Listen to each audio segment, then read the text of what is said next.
do zero, como é que começou a INI? Começou de onde, como, quando, por que bolas de tênis e depois tudo que veio, mas qual é a origem da história?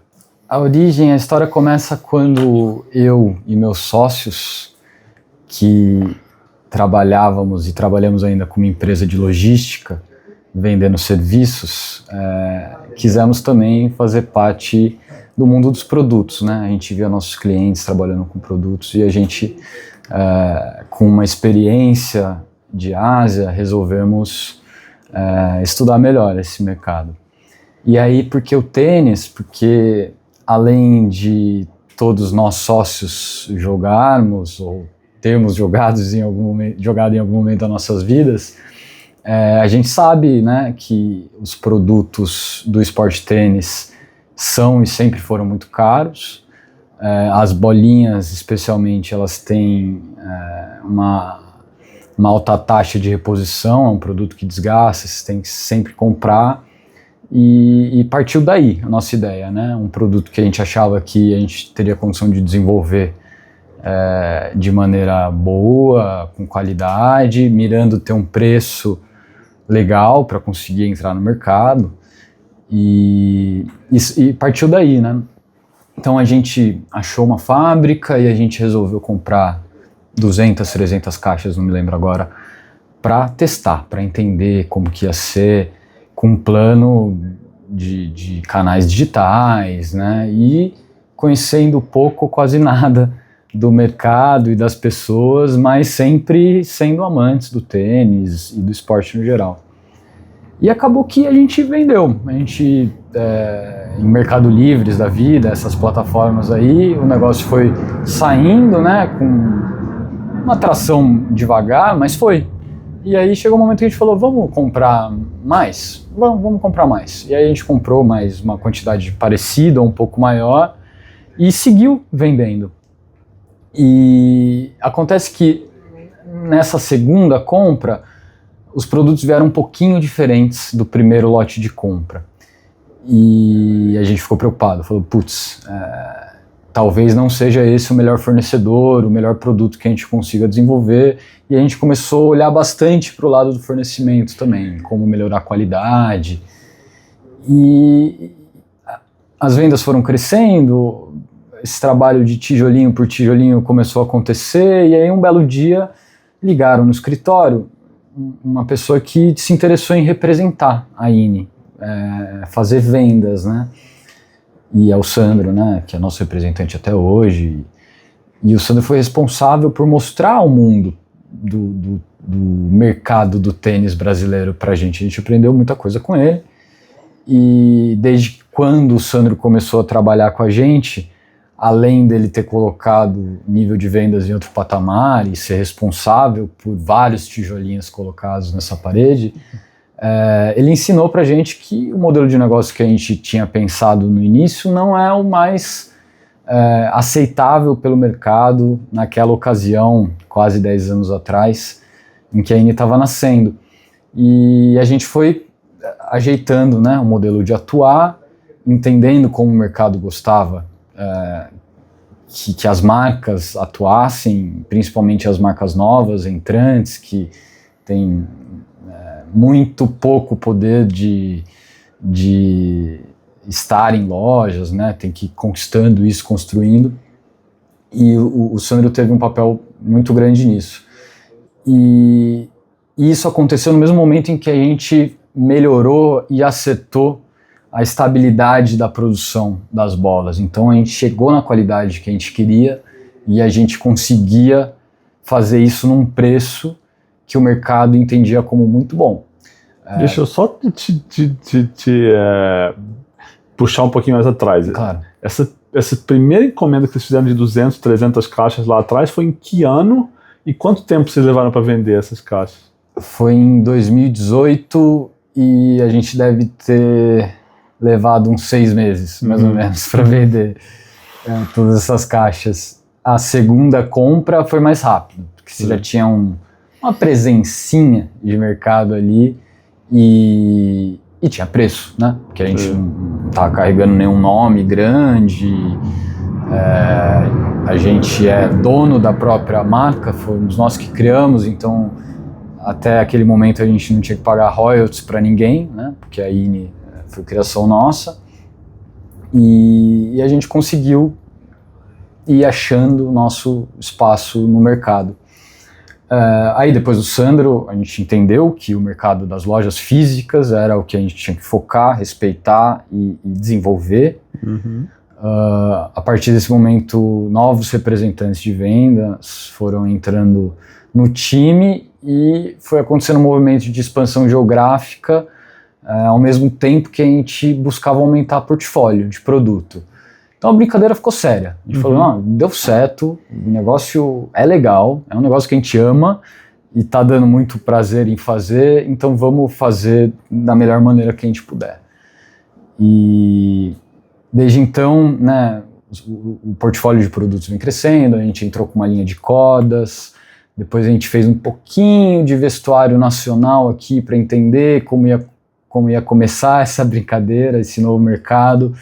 Vamos para acessórios também, então munhequeiras, bonés, depois uma linha de bags, raqueteiras, e culminando em agosto do ano passado, a gente fazendo o lançamento da nossa coleção minigame, que teve anos de desenvolvimento, né, para a gente entender, melhorar nosso entendimento sobre tecidos, tecnologias, o próprio funcionamento do mercado, dar coragem e a vontade da gente querer atuar nessa área têxtil também, e viemos para ficar, não vamos sair mais, tem muita coisa bacana vindo pela frente aí também nesse segmento.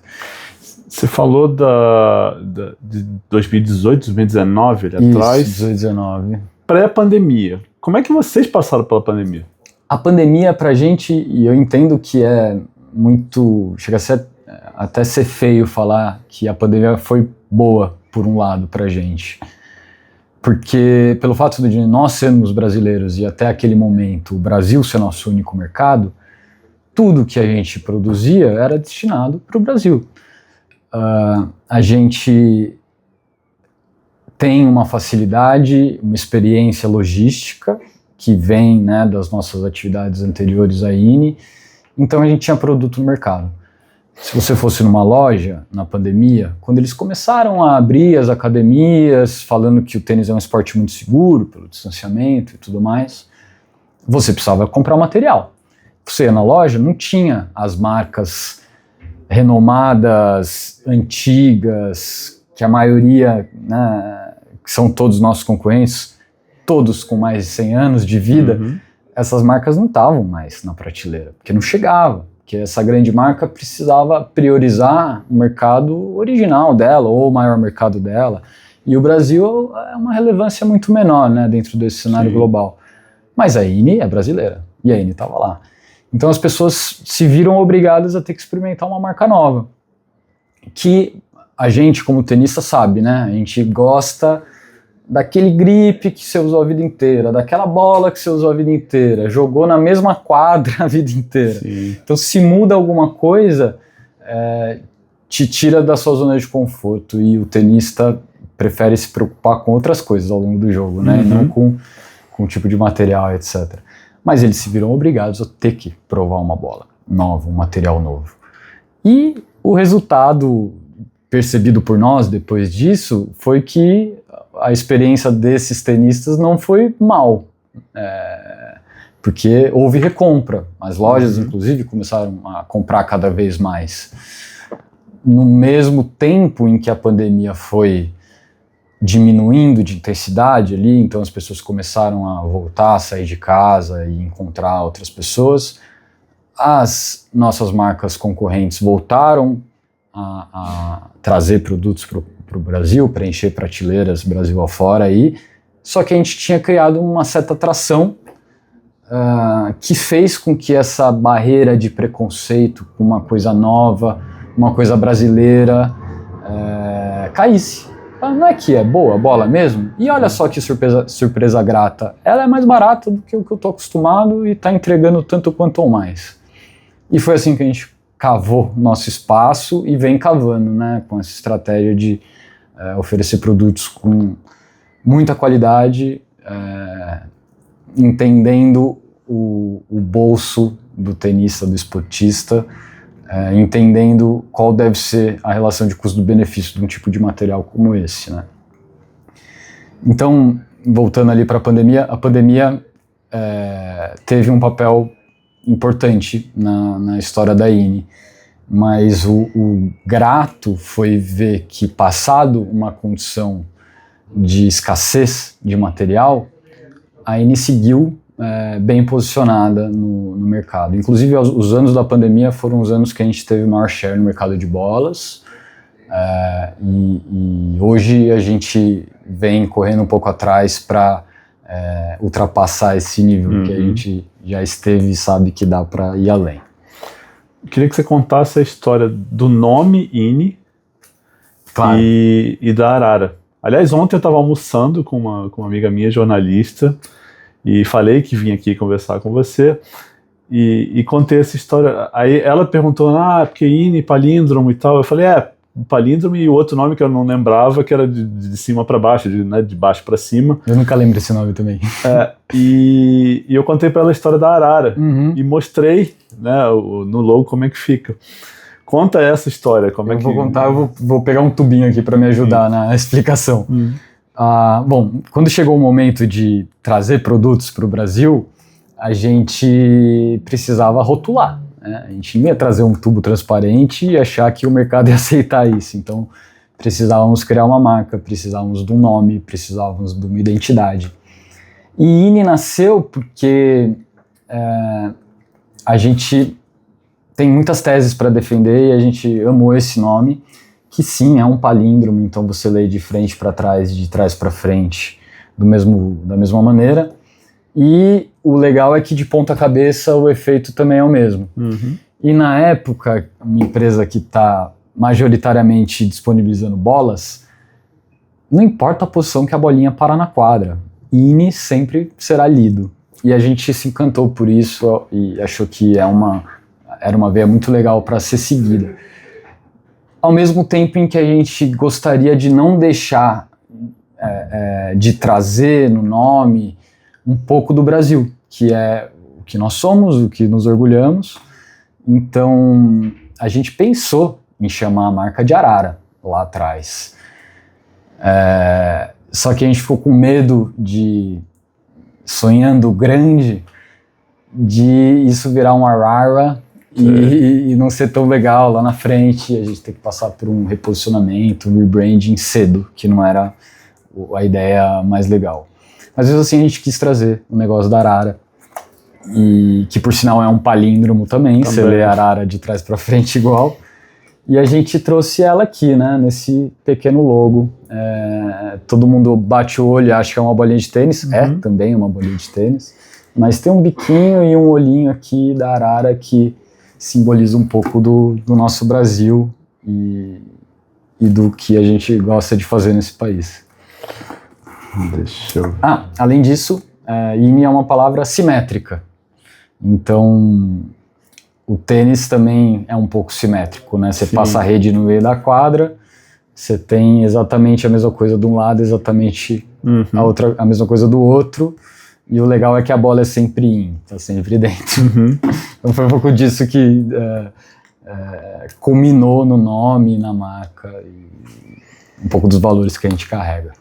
Como é que foi para conseguir a primeira chancela? Não sei se foi da ITF ou se foi da ATP, como é que foi o... A ITF são testes laboratoriais que as marcas de bola que querem ter essa chancela precisam submeter seus produtos. Então, eles têm uma sede em Londres, e a gente precisa mandar lotes dos modelos anualmente para eles submeterem essas bolas a testes de resistência, abrasividade, kick, e dentro dos parâmetros estabelecidos pelo circuito. Se você envia para eles uma bola que não quica conforme deve ser esperado, eles não vão te certificar, né? E essa certificação informa para o mercado que você tem um produto profissional que pode ser usado em eventos profissionais. ITF. A ATP tem procedimentos um pouco diferentes, né? Os tipos de testes são diferentes também, mas você também precisa submeter produtos para ATP, jogar com a sua bola, com diferentes jogadores muito experientes, para dizer que a sua bola está apta para ser usada em um evento profissional também. ITF é mais, vamos dizer assim, processual, é um procedimento conhecido e igual para todo mundo. ATP é menos padronizado, vamos dizer assim, mas não é longe de ser desorganizado, nem nada disso. É só um pouco diferente, porque eu imagino que nem todos os fabricantes de bola têm interesse em colocar os seus produtos em torneios profissionais. Então, a ATP tem testes diferentes para garantir que a sua bola pode ser jogada em eventos profissionais. Deixa eu te fazer uma pergunta mais pessoal, porque imagino que a empresa é um bebê, é o seu, né? Com certeza. É a sua criança. Quando foi e como é que foi a sensação de tipo, putz, minha bola tá num torneio oficial agora? Você lembra qual foi o torneio? Lembro. A sua sensação? Lembro muito. Foi 2022, um ITF em Recife, que foi seguido de um ITF em Brasília, no Círculo Militar. Foram nossos 2 primeiros eventos profissionais ITF, e foi a nossa jornada dentro desses torneios, o início da jornada.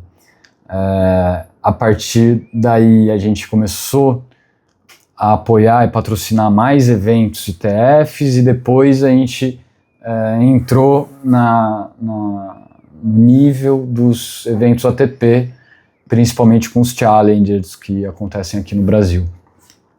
E a primeira vez que isso aconteceu é um pouco parecida com a última vez que isso aconteceu. Quentinho no coração, orgulho, trabalho de muito tempo sendo reconhecido, ao mesmo tempo em que você tem que entender que tem muita coisa para ser feita ainda e muitas outras conquistas para você alcançar. Então é um orgulho com o pé no chão. Orgulho com o pé no chão.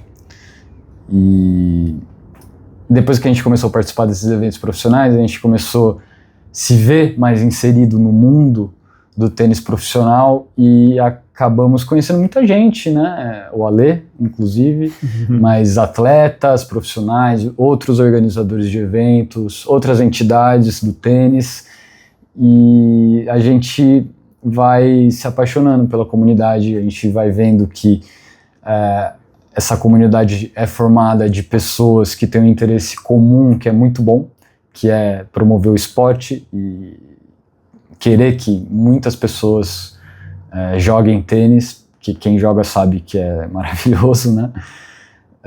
Então foi ficando cada vez mais grata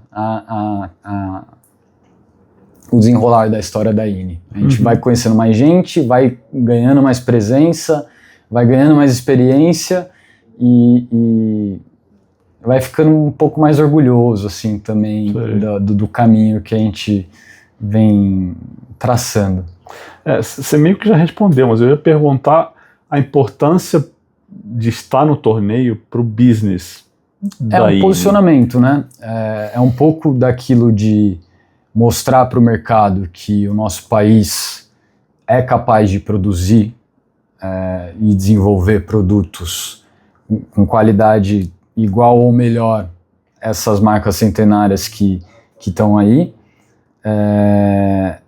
e se posicionar frente à comunidade do tênis, frente aos atletas, frente aos amadores também. Você fala mais de networking e de relacionamento, de posicionamento, mas no negócio venda de bola afeta muito ou nem tanto? Direta ou indiretamente, né? Porque de repente você não vende no torneio, mas fazendo a marca mais conhecida, você vai ter um ganho em algum momento, né? É um valor intangível que você investe e não tem como mensurar muito bem instantaneamente, né? A gente vive tentando criar maneiras de melhorar essa mensuração para tentar captar esse efeito mais numericamente.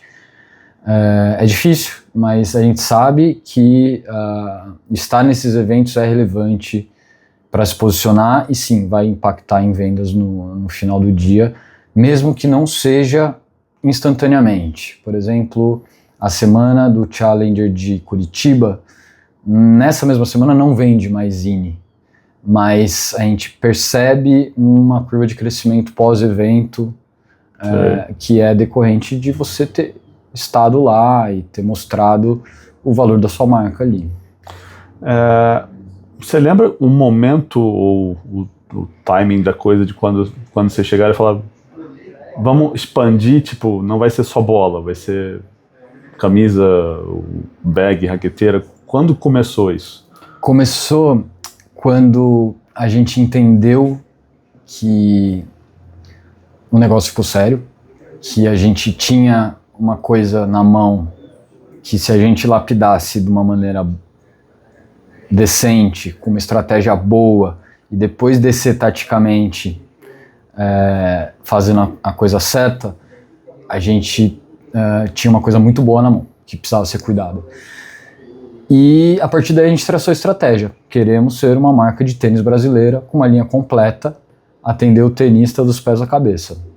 Isso ainda não aconteceu por completo, vai acontecer, a gente trabalha para isso. Mas a gente percebeu que a gente precisava, ao mesmo tempo que estivesse expandindo geograficamente, então estar no Recife, ser conhecido lá e depois ir para Brasília, fazer algum nome lá, a gente precisava crescer em portfólio também. Né? A gente entendeu que é importante apoiar atletas, não só para o atleta se desenvolver e conseguir ter uma carreira por meio do esporte, mas também para ele carregar a nossa marca para onde ele for e ter esse benefício mútuo de crescimento. A bola, por si só, não é um produto que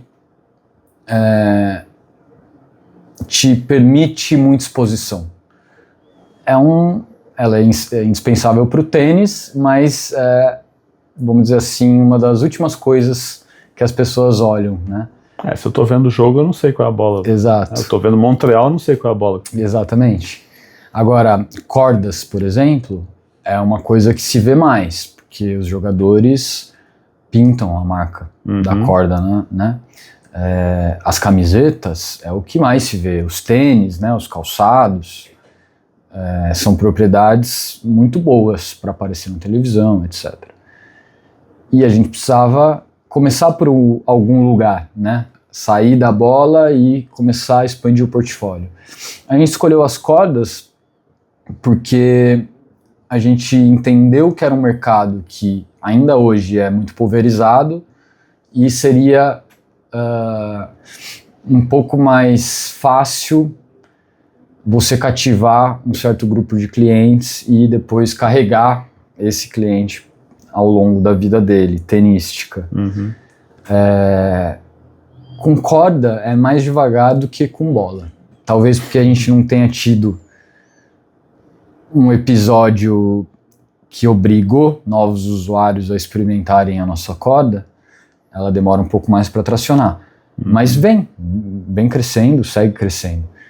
E depois das cordas a gente olhou acessórios, né? Pô, você vai jogar e você não tem um boné para jogar, você não tem uma camiseta para você ir no evento e mostrar que você está representando a marca INE.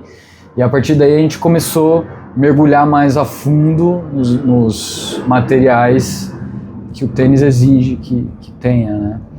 E hoje a gente está com a linha completa, a gente ainda não atua em calçados e raquetes adultas, questões estratégicas e tudo mais, mas está nos planos.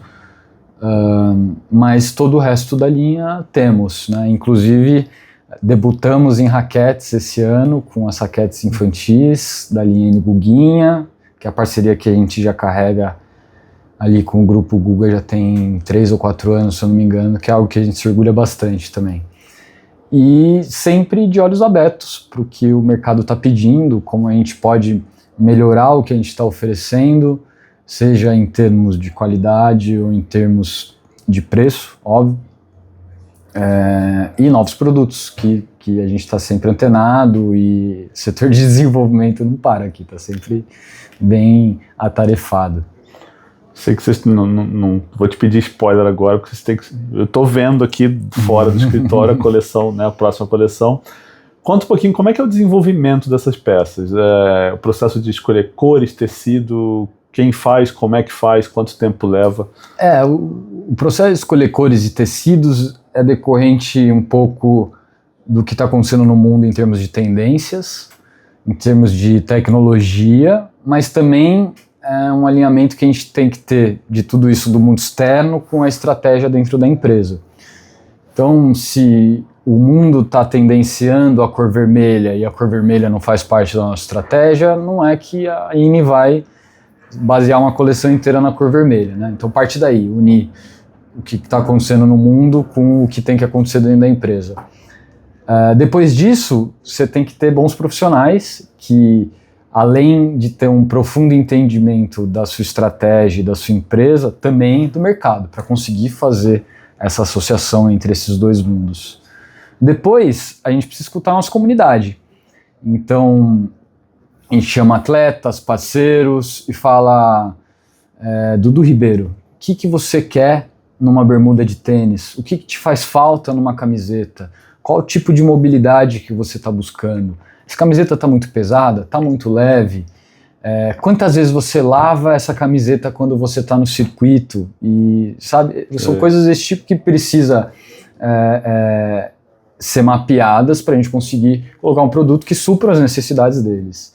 Então, tendências mundiais, estratégia da empresa, comunidade, junta tudo isso e vamos tentar fazer o melhor possível para agradar essa turma toda. O objetivo final é óbvio que é vender mais, né? E ter a sua marca cada vez mais presente no Brasil e agora na América Latina também. Mas isso precisa ser feito com cuidado, porque não é barato, o desenvolvimento demora e não dá tempo de errar. Você precisa acertar.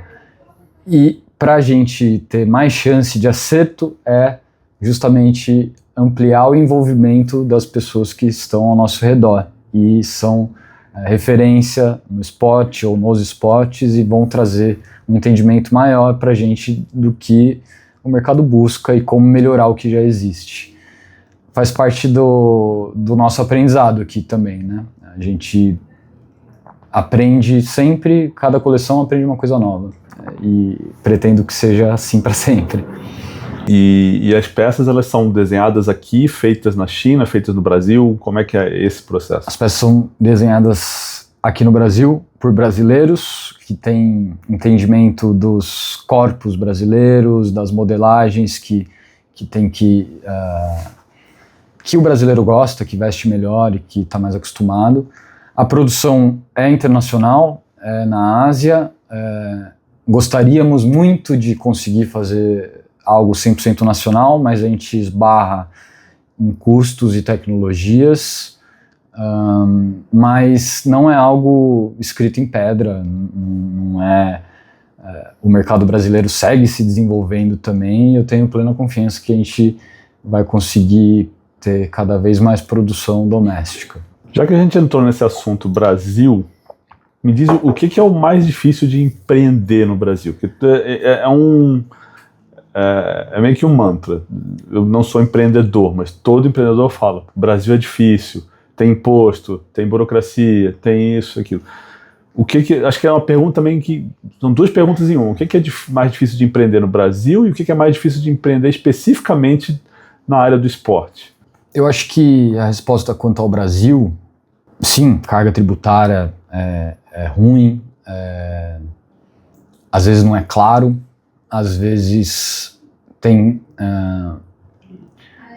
coisas que você não concorda ou não consegue entender por quê. Vou dar um exemplo aqui, ICMS no estado de São Paulo para bolinhas e raquetes de tênis é de 25%, ao passo que no resto do país está ali nos 18%, porque o estado de São Paulo considera bens supérfluos. Então, esporte é supérfluo para o estado de São Paulo. Esse é um grande desafio, né? Entender estrutura tributária, qual a melhor maneira de se atuar dentro de uma empresa que tem que operar diversos estados do país e cada um dos estados tem as suas regras, a sua carga tributária. Esse eu vejo que é um dos maiores desafios. Outro desafio, ainda em termos de Brasil, é a tendência de algumas empresas quererem buscar atalhos para chegar lá mais rápido. Então, a gente sofre com concorrências desleais, a gente sofre com produtos de pirataria, a gente sofre com produtos entrando no Brasil de uma maneira não oficial.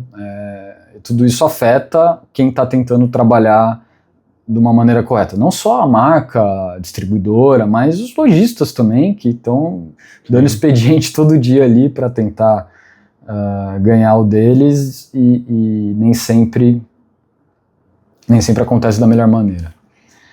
Eu acho que dentro do esporte, o desafio maior que a gente, como INE, viveu e vive é você estar num ringue com pessoas de peso centenárias.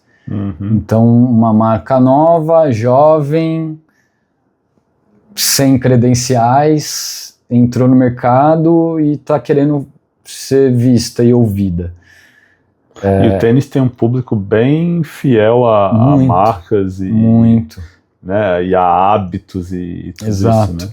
Exato. A pessoa que começou a jogar com a raquete modelo X dificilmente vai, depois de 20 anos de esporte, se desvincular dessa marca ou topar uma troca, seja na marca de cordas.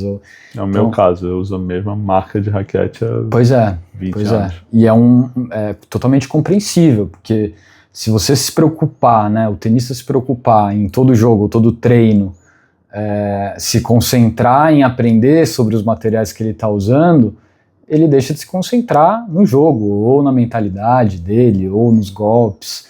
Então, a troca é custosa para o tenista, e a gente entende isso, a gente sabe, né? Mesmo assim, vamos incentivar a troca. Agora, além disso, sabendo, né, dessa característica do tenista, a gente busca cultivar os nossos clientes do futuro também. Então, é por isso que a INE investe muito e se dedica muito com os iniciantes e com os infantis. E aí vem toda essa história da parceria com o Grupo Guga, a linha INE Guguinha, de bolas iniciantes, as raquetes infantis, justamente pensando na longevidade da marca dentro da cabeça de um cliente ou um consumidor.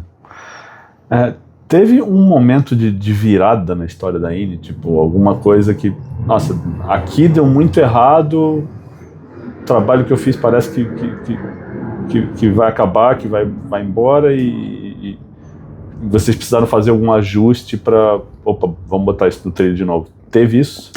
Teve um episódio muito duro pra gente de ter colocado no mercado um produto que o modelo de bola que a gente acreditava muito e que a gente investiu bastante no desenvolvimento e que o resultado final não ficou como a gente esperava. A gente tentou em um segundo momento, fazer uma alteração para deixar o produto melhor, mas isso acabou atrapalhando mais ainda, né? Então, essa bola, ela foi bola oficial de um evento ATP no Brasil e com muito defeito, um nível de defeito muito alto. A gente passou vergonha com os organizadores, pedimos 1000 desculpas e todos aqueles tijolinhos que a gente foi colocando ao longo dos anos para construir essa parede, parece que a parede bambeou assim e a gente teve muita dor de barriga assim, nesse período, foi muito ruim pra gente.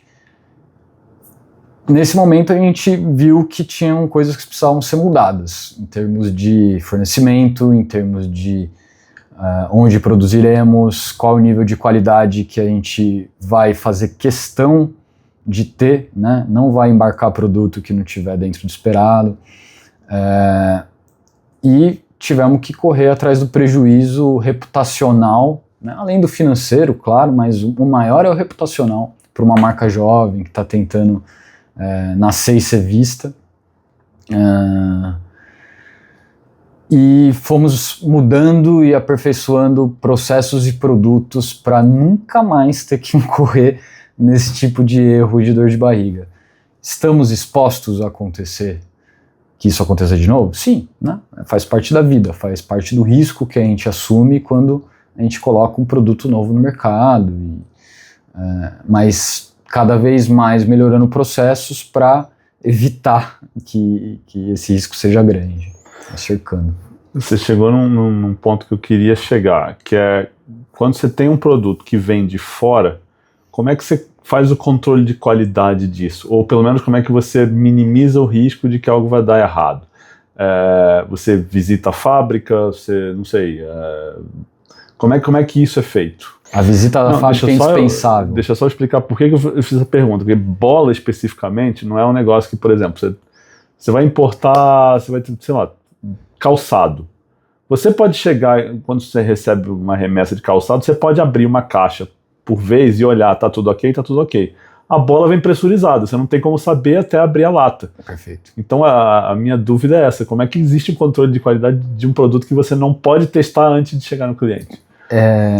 Eu acho que é uma excelente pergunta, porque não tem fórmula mágica realmente. Então, parte da confiança que você tem no fornecedor que você desenvolveu e no produto que você desenvolveu junto com esse fornecedor. Então, visitar fábricas, entender o processo de produção, entender quem são as pessoas que estão trabalhando nessa fábrica, né? Se elas estão sorrindo ou chorando. E melhorando cada vez mais esse relacionamento com o seu fornecedor. Até você também virar uma peça indispensável para a vida desse fornecedor. E aí vira uma relação simbiótica, né? Eu vou fazer o melhor para você, meu cliente, e você vai fazer o melhor para mim, meu fornecedor.